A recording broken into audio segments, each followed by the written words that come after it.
1 Samuel chapter 7.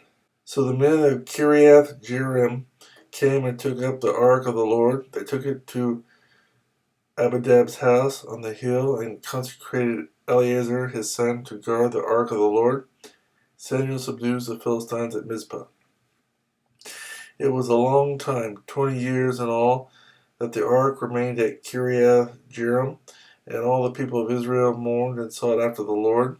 And Samuel said to the whole house of Israel, If you are returning to the Lord with all your hearts, then rid yourselves of the foreign gods and the Ashtaroths, and commit yourselves to the Lord and serve him only, and he will deliver you out of the hand of the Philistines.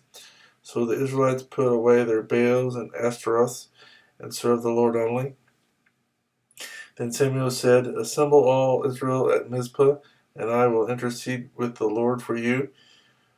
When they had assembled at Mizpah, they drew water and poured it out before the Lord.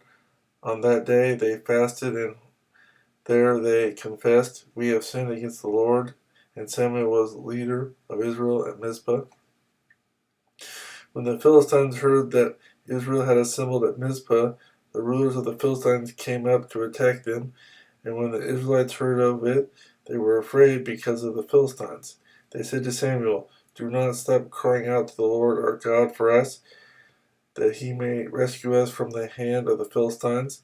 Then Samuel took a suckling lamb and offered it up as a whole burnt offering to the Lord. He cried out to the Lord on Israel's behalf, and the Lord answered him. While Samuel was sacrificing the burnt offering, the Philistines drew near to engage Israel in battle.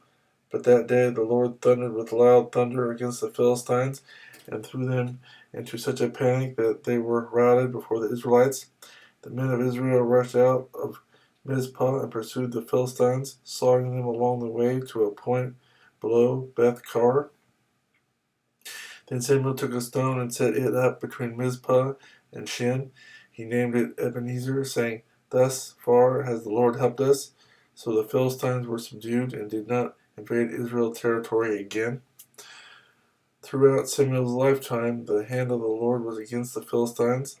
The towns from Ekron to Gath that the Philistines had captured from Israel were restored to her, and Israel delivered the neighboring territory from the power of the Philistines, and there was peace between Israel and the Amorites. Samuel continued as judge over Israel all the days of his life. From year to year he went on a circuit from Bethel to Gilgal to Mizpah, judging Israel in all those places. But he always went back to Ramah, where his home was, and there he also judged Israel, and he built an altar there to the Lord.